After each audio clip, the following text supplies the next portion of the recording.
ঢাকার শ্রী শ্রী রমনা কালী মন্দিরে গিয়ে কি করলাম সেই সব কিছুই থাকবে আজকের ভিডিওতে, সেই সাথে মায়ের দর্শনও করাবো আপনাদেরকে। হরে কৃষ্ণ। এটা ছিল গত শনিবারের ভিডিও।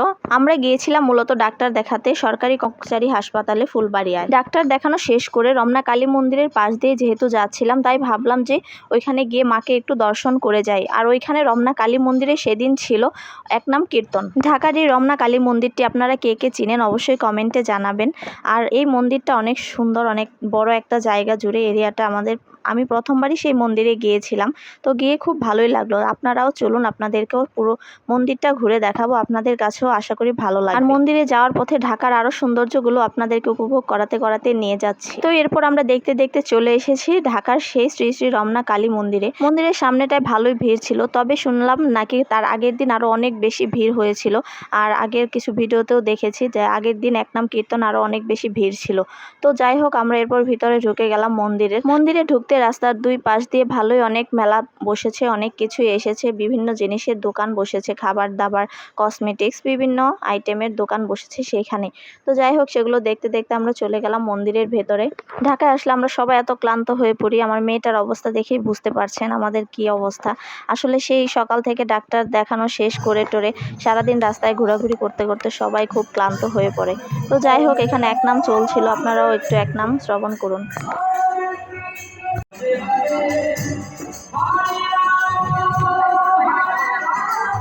আসলে যত যাই করি না কেন, সব কিছুর আগে হচ্ছে পেট ভরা থাকতে হবে। পেটে ক্ষুধা থাকলে কোনো কিছুই ভালো লাগবে না। তো সেই জন্য আমরা দাঁড়িয়ে পড়লাম প্রসাদের লাইনে, আর প্রসাদ নিলাম সবাই মিলে। ওইখানে সবাই লাইন ধরে দাঁড়িয়ে এরপর প্রসাদ নিয়ে এরপরে একটা লাইনে গিয়ে বসতে হবে। তো সবাই মিলে সেখানে বসে পড়লাম প্রসাদ পাওয়ার জন্য। তো প্রসাদ পাওয়ার যে এরিয়াটা, সেই এরিয়াটাও আমার কাছে খুব ভালো লেগেছে। সম্পূর্ণ এরিয়াটা একটু ঘুরে দেখলাম প্রসাদ পাওয়া শেষ করে।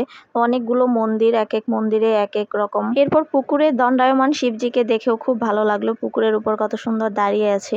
তো এর ভিডিওটা আগেও আপনাদের সাথে আমি শেয়ার করেছিলাম। তো আপনাদের কাছে কেমন লেগেছে অবশ্যই জানাবেন। এরপরে সামনের দিকে এগুতেই দেখা হয়ে গেল আমার মেসোতো ভাই বউয়ের সাথে। তো দাদা বৌদির সাথে দেখা হয়ে খুব ভালো লাগলো। দাদা আমাদের সবাইকে আইসক্রিম খাওয়াচ্ছিল। তাদের বাসা ঢাকা মগবাজারে, তো তারাও এসেছে মায়ের মন্দিরে মাকে দর্শন করতে একনাম কীর্তনে। তো এরপর আমি মন্দিরের ভেতরে গিয়ে মায়ের মন্দিরটা পুরোটা ঘুরে দেখলাম আর মাকে দর্শন করে আসলাম। চলুন আপনারাও একটু দর্শন করে নিন মাকে। আর দাদা বৌদি অনেক জোরাজুরি করছিল তাদের বাসায় নিয়ে যাওয়ার জন্য, তাদের বাসায় যাওয়ার জন্য, কিন্তু আসলে আমাদের সময় নেই। এখান থেকে আমাদের তাড়াতাড়ি আবার বাসায় ফিরতে হবে। বাসায় যেহেতু রেখে গিয়েছিলাম আমার শাশুড়িকে, তো সেই জন্য আমরা তাদের বাসায় যাওয়ার সময় পেলাম না। তবে তারা বারবার বলছিল যাওয়ার জন্য।